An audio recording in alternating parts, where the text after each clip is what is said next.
Teoria Microeconômica Básica. Então, hoje nós vamos discutir o assunto sobre oferta e demanda e as políticas econômicas do governo, né? Então, nessa aula, nós vamos observar que os economistas desempenham duas funções, né? A primeira função é como cientistas, né? Então, nós desenvolvemos e testamos teorias para explicar o mundo que nos cerca. A segunda função, como mentores de políticas governamentais, né? Então, nós usamos as teorias para ajudar a transformar o mundo em um lugar melhor, né? Então, só recapitulando o que nós já trabalhamos nas aulas anteriores, nós vimos como a oferta e a demanda determinam o preço e a quantidade vendida de um determinado bem. Também vimos como diversos acontecimentos podem deslocar a oferta e a demanda e, com isso, mudar o preço e a quantidade de equilíbrio, né? Então, na aula de hoje, nós vamos dar a primeira visão, né, das políticas governamentais. Quero ressaltar para vocês que nós temos diversas visões de políticas governamentais, mas nesse momento nós vamos dar, né, foco apenas às ferramentas relacionadas à oferta e à demanda, ok? Como você verá, a análise possibilitará algumas conclusões surpreendentes. As políticas governamentais muitas vezes têm efeitos que os seus arquitetos, né, os seus formuladores, não planejavam e nem previam, né? Então, a gente vai discutir um pouquinho isso, ok? Então, começaremos pelas políticas que controlam diretamente o preço. Então, por exemplo, os aluguéis, a cobrança dos aluguéis, né, que determinam aí o preço máximo que os proprietários podem cobrar dos seus inquilinos, né, a lei do salário mínimo, que determinam o menor salário que as empresas, então, podem pagar aos seus trabalhadores, né? Então, a gente vai olhar os dois cenários. Então, no primeiro cenário, os controles de preços costumam ser aplicados quando os formuladores de políticas acreditam que o preço de mercado de um bem ou um serviço é injusto para compradores e para vendedores, né? Mas, como veremos, essas políticas também podem gerar injustiças. Depois da nossa discussão sobre o controle de preços, trataremos em seguida dos impactos dos impostos, tá? Então, os formuladores de política usam os impostos para influir nos resultados do mercado e para elevar as receitas também a fins públicos. Lembrando que um dos objetivos, né, uma forma de gerar receita para o governo é por meio das tributações. Então, vamos lá.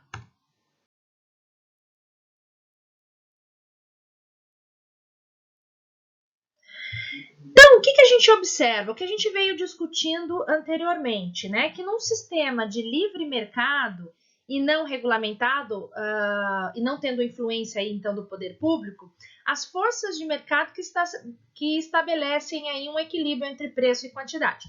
Então, vamos recapitular o que nós já vimos aí nas últimas aulas, né?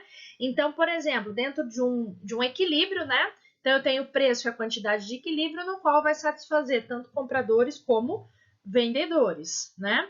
Só que em dados momentos do mercado, eu vou ter um excesso de oferta. Isso ocorre quando os preços estão elevados. Quando os preços estão elevados, eu estimulo os ofertantes, ou seja, as empresas, a produzirem ou a venderem mais produtos. E aí eu crio o excesso de oferta. O próprio mercado, vendo isso, pressiona a queda dos preços até o ponto de equilíbrio para que eu volte, então, no estado aí perfeito dessa situação. Aí, se o meu preço estiver muito baixo, eu vou ter o quê? Os consumidores sendo estimulados, né? Então, eu vou ter um aumento da minha demanda, um excesso de demanda, né? Só que, frente a isso, com preços baixos, os produtores não vão estar querendo fazer a sua produção. Então, o mercado, tendendo a equilíbrio, aumenta o preço, tá? Para satisfazer ambos os lados, tanto compradores como vendedores, né? Embora as condições de equilíbrio, gente, possam ser eficientes, pode ser verdade que muitas vezes nem todos ficam satisfeitos nesse equilíbrio, tá? Então, um dos papéis do economista é usar nessa teoria, né, e tentar desenvolver políticas para satisfazer ambos os lados. Então, vamos usar um exemplo aqui do mercado de sorvetes. Imaginem se o sorvete for vendido no mercado aí competitivo livre de regulamentação governamental, o seu preço se ajustará para equilibrar tanto a oferta como a demanda. Então, a gente vai ver o preço de equilíbrio e a quantidade de equilíbrio do sorvete, que os compradores desejam comprar, é exatamente igual à quantidade que os vendedores desejam vender. Então, para a aula de hoje, né, para sermos mais concretos, vamos supor, então, que o preço de equilíbrio por casquinha do sorvete seja R$3. Gente, então dentro desse cenário, né, então que acabamos de falar do sorvete, né, desse ponto de equilíbrio, a gente vai observar então que nem todos, né, dentro dessa livre competição, né, sem a regulamentação governamental, fiquem felizes com esse resultado, né? Digamos então, por exemplo, que eu tenho duas associações. A primeira associação é a Associação Nacional de Consumidores de Sorvete. Imagine que ela reclame o preço de R$3, né? Dizendo que é elevado demais para que todos possam desfrutar aí de um sorvete por dia, ok? Ao mesmo tempo, a segunda organização, né, que é a Organização Nacional dos Fabricantes de Sorvete, também reclama do preço de R$3, né? Então, é o resultado aí da competição acirrada, dizendo, então, que é baixo demais e está achatando a renda, né, ou o lucro dos seus membros, né? E aí, o que vai acontecer, gente? Cada um desses grupos, né, cada uma dessas associações vão ter aí a chance de fazer um lobby junto com o governo, ou seja, fazer uma negociação junto ao governo, né, em favor da aprovação de leis, né, que alterem o resultado do mercado por meio aí do controle direto do preço do sorvete. Assim, meus queridos, naturalmente, como os compradores de qualquer bem sempre querem preços menores, ao passo que os vendedores querem preços maiores, os interesses, né, dos dois grupos vão entrar em conflito, ok? Então, a gente vê isso constantemente sendo aplicado na nossa realidade, né? Então, vamos trabalhar aqui uma suposição, ok? Imagine que a Associação Nacional de Consumidores de Sorvete foi bem sucedida, né? Então, no seu trabalho de lobby, então no seu trabalho de negociação aí com o governo. Diante disso, o governo imporá, né? Vai impor, né, um preço máximo legal para que se possa vender o sorvete. Como o preço não pode ir além desse nível máximo legal, então a gente chama isso de preço máximo, ou seja, o teto, ok? Por outro lado, se a organização dos fabricantes, né, for bem sucedida no seu trabalho de lobby, o governo, então, vai aumentar o preço mínimo legal, né? Como não pode ficar abaixo desse nível, o mínimo legal é chamado de preço mínimo, ok? Então, vamos tratar o efeito de cada uma dessas políticas. Então, aqui, né, só trazendo e reafirmando o que eu acabei, né, de mencionar, então, conceitualmente, nós temos os preços máximos e os preços mínimos. Então, os preços máximos é o teto legal máximo pelo qual um bem pode ser comercializado. E os preços mínimos, piso legal mínimo, pelo qual um bem pode ser comercializado, ok?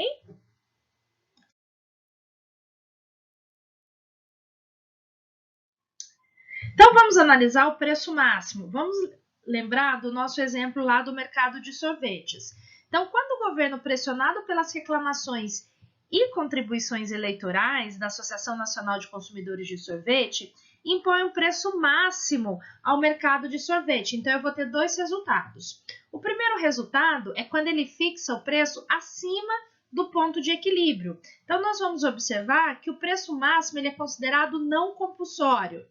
Já quando o governo ele fixa o preço abaixo do preço de equilíbrio, o preço máximo ele vai ser considerado compulsório e vai levar à escassez do produto.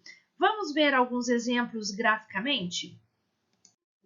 Então, no preço máximo compulsório, vamos fazer essa análise do gráfico. Então, observe, gente, que o governo ele vai fixar o preço máximo em R$ 4,00, né? E o preço de equilíbrio é R$ 3,00. Nessa situação, o preço é não obrigatório. Por quê? Porque o mercado ele vai tender, né, naturalmente a se aproximar do preço de equilíbrio. E vocês vão perceber que o preço máximo ele não vai interferir, então, na quantidade demandada. Tranquilo? Agora, vamos analisar o outro cenário, quando o preço máximo é abaixo, então, do preço de equilíbrio. Neste gráfico, né, o preço máximo que a gente chama de compulsório, observe, então, que o preço de equilíbrio é R$ 3,00, né? E o governo, ele, então, estipulou o preço a R$ 2,00. O que aconteceu nesse cenário, né? Então, a gente observa, né, que quando o preço é R$ 2,00, a minha quantidade demandada é 125 unidades e a minha quantidade ofertada é 75, havendo que um desequilíbrio entre demanda e oferta, causando, então, uma escassez, né? Então, a gente tem um excesso de demanda e uma escassez de oferta, tá? Então, neste caso, a gente observa que há uma restrição obrigatória. O governo, ele estipulou a R$ 2,00, então as empresas não podem subir os seus preços para poder, né, estimular mais a vendas. Nesse caso, então, proporcionando uma escassez de oferta. O que acontece nesse cenário, meus queridos? Então, meus queridos, quando eu tenho essa situação, né, de restrição obrigatória e eu começo a apresentar uma escassez, né, por causa do preço máximo, algum mecanismo para racionar vai começar a se desenvolver naturalmente. Então, o que a gente observa? Dois cenários. O primeiro cenário, né, dessa escassez é quando a gente começa a ver muitas filas, né? Então, eu vou no posto de gasolina, né? Eu tenho as filas desse posto de gasolina porque está faltando esse produto, tá? Uma outra forma que é o racionamento, além das filas longas, a gente vai ter um processo de discriminação pelos vendedores, né? Então, esses vendedores vão começar a vender para amigos, familiares, né? Deixando aí outros vendedores, né? Sem a possibilidade igual, né? Uma possibilidade igualitária de aquisição desses produtos, né? Então, vejam que mesmo nesse cenário onde o governo ele quer ajudar os consumidores com a redução do preço, né, para R$ 2,00, ele vai criar uma desigualdade dentro do mercado, né? Então, se nós fizermos uma análise geral, o que é importante dentro desse processo, né? Então, quando o governo impõe um preço máximo obrigatório a um mercado competitivo, surge uma escassez do produto e os vendedores são obrigados a racionar os bens escassos entre o grande número de compradores em potencial, levando então à discriminação entre esses compradores. E aí então eu vou estar dentro do mercado injusto. Agora, meus queridos, vamos entender essa dinâmica que a gente acabou de explicar num exemplo prático, ok? Então, aí do mercado aí de combustíveis, né? Em 1983, a OPEP, que é a Organização dos Países Exportadores de Petróleo, né? Eles aumentaram o preço do óleo cru no mercado mundial, né? E aí, o que aconteceu? O óleo cru, né? Ele é o principal insumo para produzir gasolina. Então, automaticamente, se aumentou o preço do óleo cru, automaticamente aumentou o preço da gasolina, ok? Isso impactando a oferta, né, deste produto. E aí, gente, começou a ter longas filas nos postos. E aí a pergunta que eu faço, o que foi o responsável pelas longas filas de carros nos postos? Gente, no primeiro momento, né, os consumidores, ou a maioria das pessoas, culpavam a OPEP, né? É claro, né? A OPEP não se a OPEP não tivesse aumentado o preço do petróleo, a escassez da gasolina não teria ocorrido, né? Mas nós, economistas, nós culpamos a quem? As regulamentações do governo norte-americano, né? Que limitaram o preço que as companhias de petróleo poderiam cobrar pela gasolina, tendo aquela dinâmica que a gente viu da escassez, tá? Vamos ver graficamente como isso ocorre? Então, fazendo análise desse gráfico, o que a gente observa, né? Então, uma situação antes da OPEP aumentar o preço do petróleo cru, né? Então, antes desse aumento, o preço de equilíbrio era o P1. O governo americano tinha regulamentado o preço máximo a R$ 4,00. Então, observa que essa regulamentação, o preço fixado era maior que o preço de equilíbrio. Então, não teve esse aumento, nesse momento, esse preço imposto pelo governo americano, não surtiu nenhum efeito dentro do mercado, tá? Porque o mercado naturalmente tendeu ao preço de equilíbrio, então a quantidade se mantendo a mesma. Já nessa situação, né, com o aumento aí dos preços do petróleo cru pela OPEP, o que a gente observa? O preço passa de P1 para P2, tá? Diante desse aumento dos preços, o que a gente observa? Uma queda, então, na minha demanda, na minha quantidade demandada. Só que nesse cenário, gente, nós temos aqui o preço máximo do governo, que está, então, abaixo do novo preço depois do aumento do petróleo cru pela OPEP. Então, o que vai acontecer?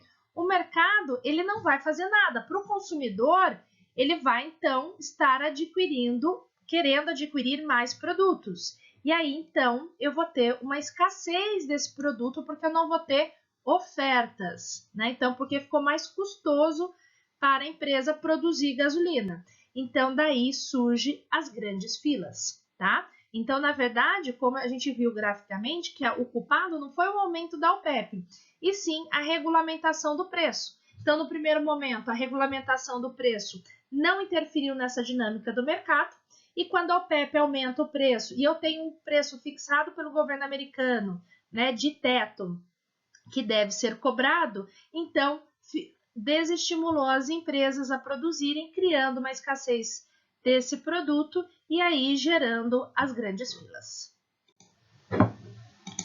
Então, meus queridos, um exemplo comum também, né, de preço máximo é o controle dos aluguéis, né?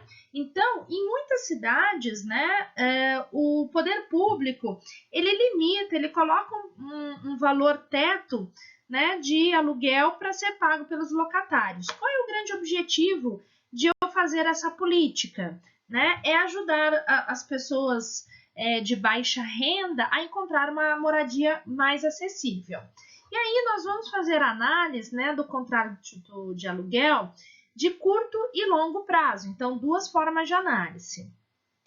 Então, dentro dos contratos de aluguéis, a gente vai fazer a primeira análise, que é a curto prazo. Então, ao analisar o gráfico, o que a gente observa, né? Então, eu quero só chamar atenção para um fator, tá? A oferta e a demanda de apartamentos, elas são relativamente inelásticas. O que isso significa? Bom, a moradia, ele é um bem necessário, né? Eu preciso de uma casa para morar. Então, mudanças no preço não vão impactar significativamente a queda ou o aumento da quantidade ofertada. Então, por isso que a moradia, né, a oferta e a demanda de apartamentos, ela é relativamente inelástica, ok? Então, o que a gente observa? Quando eu tenho, então, o aluguel controlado, ou seja, né, é uma política aí governamental de estabelecimento de preço máximo, vai acontecer que nem os cenários anteriores. Eu vou ter aqui, né, como vocês estão observando, uma escassez. Só que essa queda, essa redução, né, ela é muito pequena, né? Então, o impacto desse controle, né, na oferta e da demanda, ela é muito pequena. Então, o que vai acontecer no curto prazo, gente? A gente vai observar uma redução dos aluguéis. Ao analisar, né, os contratos de aluguéis no longo prazo, um fato importante a se ressaltar é que a oferta e demanda por apartamentos são mais elásticas no longo prazo. Ou seja, o apartamento ele sai de um bem essencial, né? Então, eu posso substituir o apartamento por outros bens que sejam de mais acesso. Por exemplo, eu voltar a morar com os meus pais, eu dividir um aluguel com um amigo, ok? Então, o que a gente vai observar? Dois cenários diferentes, tanto na oferta como na demanda. Vamos entender o lado da oferta? Então, na oferta, gente, os proprietários reagem aos preços dos aluguéis, deixando de construir novos imóveis residenciais e deixando de lado a manutenção dos já existentes. Já do lado da demanda, o baixo aluguel encoraja as pessoas, né, a morar sozinhas, né? E aí a gente tem uma migração, né, de várias pessoas para esse tipo de moradia, né? Então, o que a gente vai observar aí na nossa figura, né? Então, o mercado de locação de imóveis de longo prazo, ele vai proporcionar um aumento da escassez aqui, né, de oferta. Lembrando, gente, que eu vou ter muito menos pessoas, né, sendo estimuladas pelo esse controle, pelo preço reduzido dos aluguéis a construir novos prédios, novas residências, eu vou ter muito mais gente querendo alugar, né? Então, dado esse desequilíbrio, então o controle de aluguel, ele vai proporcionar um aumento muito grande dessa escassez. Bom, gente, então nós finalizamos a parte do preço máximo. Agora a gente vai fazer a análise do preço mínimo. Então, dentro desse preço mínimo, o que a gente vai observar? Dois resultados possíveis, né? Então, primeiro, quando o governo ele fixa abaixo do preço de equilíbrio. Então, o preço mínimo ele é não compulsório, né? Já quando o governo ele fixa o preço mínimo acima do preço de equilíbrio, eu tenho, então, uma situação de preço compulsório. Então, vamos olhar aqui graficamente, né? Então, no primeiro momento, o preço mínimo não compulsório, eu tenho aqui, né? O preço de equilíbrio é 3, tá? Eu tenho o preço fixo, né? Fixado a R$2, tá? Nesse cenário, né?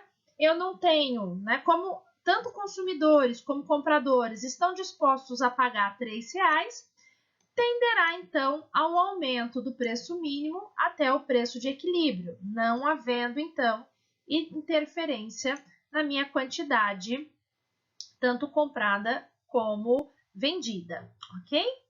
Já o cenário seguinte, né, que é o preço mínimo compulsório, né, então o preço de equilíbrio é R$3. Quando o governo estabelece um preço maior, né, a R$4, o que vai acontecer? A gente vai ter uma situação diferente do que nós vimos lá no preço máximo, né? O preço vai estar muito alto. Quem vai ficar estimulado nesse mercado? A oferta. Ela vai querer produzir mais. Então, observem, gente, que a quantidade ofertada é de 120 e a quantidade demandada é de 80. O que tem esse cenário? Um desequilíbrio entre demanda e oferta. E eu vou estar criando, então, um excedente de oferta. Eu tenho mais produtos do que consumidores. Então, meus queridos, o que a gente observa de efeito do preço mínimo, né? Então, eu estou tendo um excedente de oferta, né? Então, dentro desse dinamismo, a gente vai observar um certo racionamento, né? Eu vou ter poucas pessoas interessadas a comprar e muitos vendedores dispostos a vender, né? Então, a gente tem esse desequilíbrio, a gente impedindo, então, o deslocamento tanto da oferta e a demanda para o ponto de equilíbrio. E a gente vai observar também que muitos vendedores, eles vão querer reduzir o preço, mas eles não vão poder reduzir o preço porque eu tenho aí, né, o estabelecimento, né, a cobrança do preço mínimo. E aí, então, eu tendo grandes prejuízos institucionais. suma, gente, dos efeitos do preço mínimo, o que a gente vai observar, então? Um excedente, então, de oferta, né? Então, a quantidade ofertada maior que a quantidade demandada, e a gente vai ter aí um processo de racionamento. Então, esse processo de racionamento nada mais é que um mecanismo alternativo para determinar a quantidade de um determinado bem, usando aí o critério de discriminação. Então, novamente, da mesma forma que no preço máximo, a gente observa um cenário injusto, né? Tanto aí para o lado da demanda como da oferta. Os grandes exemplos disso, né, é o salário mínimo e o preço mínimo aí para a agricultura. Então, meus queridos, um importante exemplo de preço mínimo é o salário mínimo, né? Então, todos os países têm a lei do salário mínimo que vai determinar o menor salário a ser pago por uma determinada mão de obra.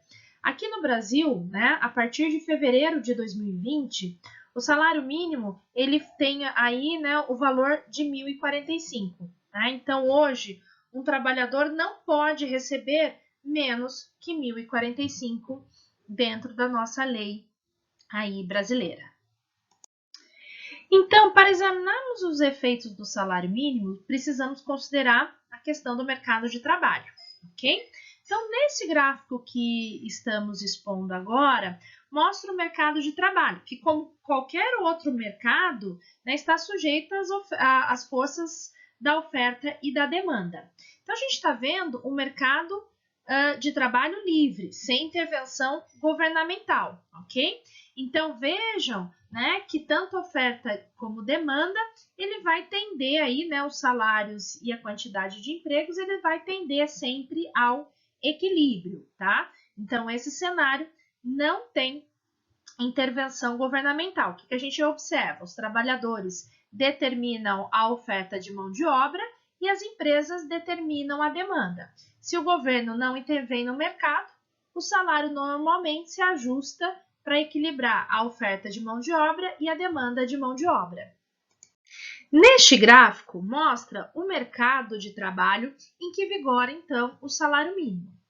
Se o salário mínimo está acima do nível, né, do ponto de equilíbrio, como neste caso, como neste gráfico, a gente observa que a quantidade ofertada de mão de obra vai exceder a quantidade demandada. Então, neste caso, o resultado é o desemprego. Assim, o salário mínimo eleva a renda dos trabalhadores que têm emprego, mas reduz a renda daqueles que não conseguem encontrar emprego, ok? Gente, para a gente entender melhor a questão do salário mínimo, a gente tem que ter em mente que a economia não contém só um mercado de trabalho, um tipo de mercado de trabalho, mas vários, para diferentes tipos de trabalhadores, tá? Então, a gente vai ter vários mercados para vários tipos de profissionais, ok? Então, o impacto do salário mínimo depende da habilidade e da experiência do trabalhador. Então, trabalhadores altamente habilitados e com muita experiência não são afetados. Por quê? Porque o salário de equilíbrio deles está acima do salário mínimo. Para eles, o salário mínimo não é obrigatório. Em contrapartida, o salário mínimo tem um maior impacto no mercado de trabalho para adolescentes, né? Então, se a gente observar, o salário de equilíbrio dos adolescentes é mais baixo porque eles estão entre os membros menos qualificados, né? E menos experientes da força de trabalho. Além disso, gente, os adolescentes frequentemente estão dispostos a aceitar salários menores em troca de aprendizagem. Então, o que a gente pode concluir, né, dessa análise? Que o salário mínimo é obrigatório com mais frequência para os adolescentes do que para os demais membros da força de trabalho. Uma outra variável que vamos utilizar para análise de oferta e demanda e políticas do governo são os impostos. Então, é notório que todos os governos utilizam impostos para arrecadar receita para propósitos públicos. Quais são esses propósitos públicos, gente? Os salários dos funcionários, né, investimento em infraestrutura, investimento em educação, investimento em saúde, né, pagamentos aí de aposentadorias, né, pagamentos de benefícios sociais. Então, todos esses propósitos, para serem pagos, precisa ser arrecadadas receitas. E como que eu arrecado essas receitas? Por meio, então, da geração de impostos. Diante desse entendimento do imposto, outro aspecto importante que precisa ser discutido é a questão da incidência tributária. Quem vai pagar esse imposto? A carga vai ser dividida entre vendedores e compradores, ou só os compradores vão pagar, né? Então, tudo isso vai interferir dentro do processo de análise da questão da tributação, né? O que a gente observa, principalmente aqui no Brasil, que a nossa carga tributária é muito grande, né, é que os compradores pagam mais do que os vendedores, né? Ou seja, os vendedores repassam toda a tributação que eles pagam para os compradores, né? Apesar de ter políticas públicas de alguns impostos que são pagos pelos vendedores, eles retornam para a empresa em forma de benefícios, né? Por exemplo, para investir em inovação, para algum tipo de projeto social, para algum projeto ambiental, né? Então, quando estudarmos a questão de imposto, né, dos impostos, dentro dessa dinâmica de oferta e demanda, uma variável importante é a incidência tributária. Então, sobre quem suporta o ônus de um imposto, ou seja, sobre quem vai cair, né, essa obrigação de pagamento dos impostos. Então, vamos fazer a análise gráfica do impacto do imposto, então, sobre os compradores. Então, vamos imaginar aqui que eu tenho um aumento de 50 centavos, né, no imposto para os cobradores. O que a gente vai observar, né? Então, aqui eu tenho, né, a demanda no primeiro momento sem incidência de imposto. Quando há um aumento do imposto, ou seja, né, vai ter um aumento dos preços, automaticamente eu tenho um deslocamento para a esquerda da minha curva de demanda, havendo então uma redução na quantidade demandada, ok? E aí, meus queridos, ainda seguindo nessa análise, né, o que a gente pode observar, né? Quem vai ser o detentor do ônus, né? Então, observem que aqui, né, a gente pode ter uma distribuição dessa taxação de 50 centavos, né? Então, o preço recebido pelos vendedores é de R$ 2,80, 3 seria sem o imposto, e os consumidores estão pagando R$ 3,30, né? Então, vejam que o equilíbrio aqui, sem o imposto, né? Ele vai estar neste ponto, no qual o preço é 3 e a quantidade é 90, né? Quando eu tenho, né, quando eu tenho, né, a inclusão de 50 centavos na minha tributação, eu tenho uma redução de preço para os vendedores e um aumento do preço para os consumidores. O que a gente observou nesse caso? Né, que onde teve a maior incidência da tributação? Para os compradores, né? Então, impactando aí na sua redução de consumo. Bom, e qual é o impacto do imposto, né? Então, por que muito se vem questionando essa questão da tributação, principalmente aqui no Brasil? Gente, porque o imposto inibe algumas atividades de mercado, algumas atividades econômicas, né? Muitas vezes inviabilizando o próprio processo. Então, vou dar um exemplo, né? Ano passado, eu tenho uma empresa de consultoria, ano passado eu pagava 6% de tributos em cima da nota fiscal que eu emitia. A partir desse ano, né, com as novas regras do governo, eu passei a pagar 15% em cima, né, da minha nota, que inviabilizou todo o meu processo. Eu vou repassar isso para o meu cliente? Hoje, muitos clientes estão querendo redução dos preços, né? Se eu repassar para os clientes esse aumento que eu tive da carga tributária, automaticamente vai inviabilizar todo o meu processo, tá? Então, muitas vezes, o imposto, ele inibe, então, a atividade de mercado, né? E quando um bem é taxado, automaticamente a quantidade vendida dele é menor, como a gente viu na representação gráfica, né? E por vezes, gente, para a gente não ter, né, uma inibição ou até o fechamento de algumas empresas, compradores e vendedores acabam dividindo o custo desses impostos, até para não onerar nenhuma das partes. Bom, meus queridos, agora vamos entender o imposto sobre o pagamento de salários, que é uma coisa que a gente vivencia isso constantemente aqui no Brasil, né? Quem aí, né, que está trabalhando já não viu lá o desconto do imposto de renda, né, no seu olerite, né? Então, vamos entender essa dinâmica, então, da tributação sobre os salários. Vejam aqui, né, que eu tenho o salário sem a taxa. Quando eu tenho incidência do imposto de renda, o que a gente observa, né? Que as empresas acabam pagando muito mais, né, devido aos impostos, né, do que realmente os trabalhadores recebem, né? Então, se não tivesse a incidência de tributação sobre a folha de pagamento, os trabalhadores receberiam mais, né? Então, o que a gente observa? Que para a empresa é muito oneroso um funcionário, porque ela paga muito em relação à carga tributária, e diante dessa carga tributária, ela acaba ofertando salários menores, né? Então, os trabalhadores eles recebem bem menos, dado a questão da tributação. Se nós tivéssemos um cenário, né, sem o imposto, vejam que os salários recebidos iam ser bem maiores do que realmente eles recebem.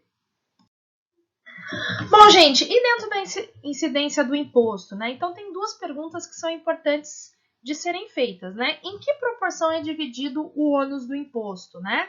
Então, como que a gente vai fazer a divisão entre compradores e vendedores?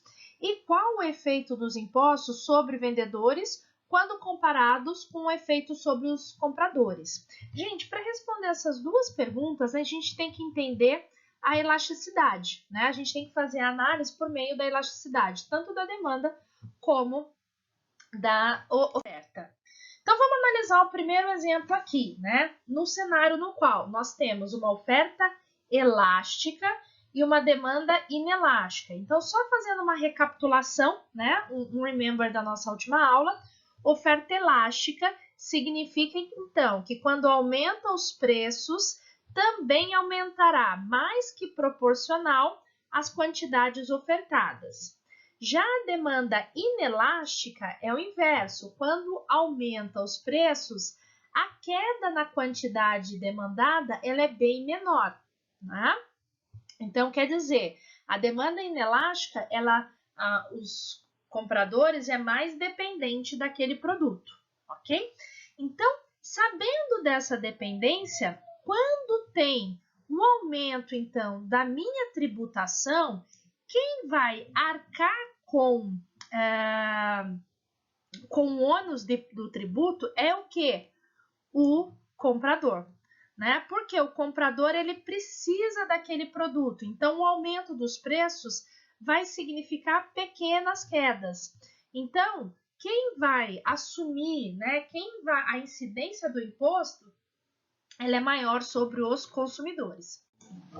Então, meus queridos, reforçando, quando eu tenho uma oferta elástica e uma demanda inelástica, ou seja, o consumidor é mais dependente daquele produto do que a empresa, a incidência do imposto é maior sobre os consumidores. Já quando a oferta ela é inelástica e a demanda elástica, ou seja, quem é dependente daquele bem é a empresa e não o consumidor, a incidência da taxa vai recair mais sobre os produtores, ok? Porque se o produtor repassa isso para os preços, ele perde mercado, ele perde cliente, ok? Então, gente, a grande pergunta é: como é o peso do imposto dividido? Então, o que a gente tem que analisar? O ônus do imposto sempre vai recair, né, com mais intensidade do lado do mercado que é menos elástico, ou seja, naquele mercado onde eu tenho inelasticidade. Então, se a demanda é inelástica, quem vai pagar mais é os compradores. Se a oferta é inelástica, quem vai pagar mais impostos são os produtores. Gente, então nós estamos aí chegando ao fim da nossa aula. Então, algumas coisas que nós vimos na data de hoje, né? Então, os controles de preço vão incluir preços máximos e preços mínimos, né? Um teto de preço, né, que a gente viu, é o máximo legal do preço de um determinado bem e serviço. Então, um exemplo que a gente discutiu anteriormente, a questão do controle de aluguéis, né? Já o piso do preço, que é considerado o valor mínimo legal, né, pelo qual um bem ou serviço é comercializado. Então, a gente viu, por exemplo, o salário mínimo, né? E por fim, a gente estudou a questão da tributação, né? Então os governos eles utilizam do tributo para arrecadar riqueza ou receita para propósitos públicos. Então o que a gente verifica? Que quando eu tenho um imposto, automaticamente a quantidade de equilíbrio diminui. E outro fato importante é a questão: quem paga esses impostos? Quem é mais quem carrega esse ônus do pagamento do imposto? Então, a gente viu que está atrelada a questão da elasticidade, né? Então, quanto menos elástico for, maior é a incidência do imposto. Então, meus queridos, nós chegamos ao fim de mais uma aula sobre teoria microeconômica básica. Então, a gente viu a questão da oferta e da demanda e políticas do governo. Eu espero, né, que eu tenha contribuído um pouquinho com vocês na data de hoje. Gente, um forte abraço e até mais.